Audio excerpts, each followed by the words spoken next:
आज हम देखेंगे टेक्सटाइल सेक्टर के कुछ बढ़िया स्टॉक्स। पहले हमारे लिस्ट पर आता है टेक्सटाइल सेक्टर में ये नंदन डेनिम करके एक स्टॉक है। तो उसी का हम फंडामेंटल एनालिसिस और टेक्निकल एनालिसिस देखेंगे।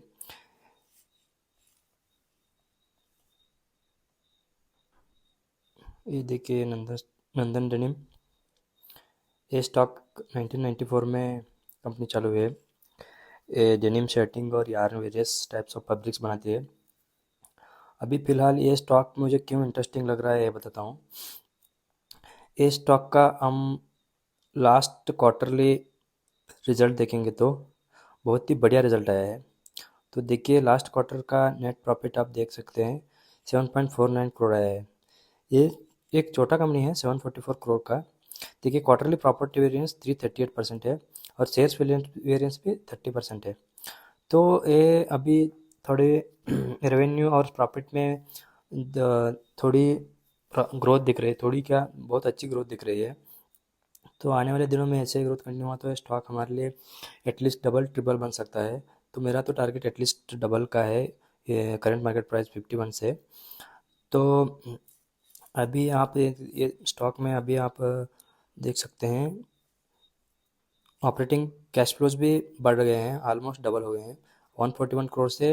अभी आप देख सकते हो इधर ऑपरेटिंग कैश फ्लोज 230 करोड़ हो गए हैं।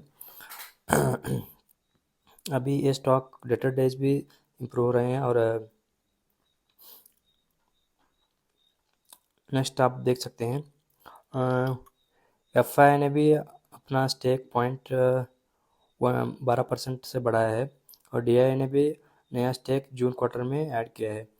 तो ये स्टॉक का अभी फंडामेंटली तो बहुत अच्छा है। फिलहाल रिसेंटली कंपनी ने अपना डेट भी रिड्यूस किया है। तो ये भी एक पॉजिटिव साइन बन सकता है कंपनी के लिए। और हम अभी ये स्टॉक का टेक्निकल हिसाब से देखेंगे तो ये स्टॉक वीकली टाइम फ्रेम में अपना कप एंड हैंडल बनाया है। कप एंड हैंडल बना के अभी हम इस स्टॉक को 60 के ऊपर हम स्टॉक में एंट्री बनाएंगे तो हमारा प्रोबेबल टारगेट रहेगा 90 to 100 रुपीज़ का। हमारा टारगेट आराम से आ सकता है। तो ये स्टॉक अपने वॉच लिस्ट में रखिए और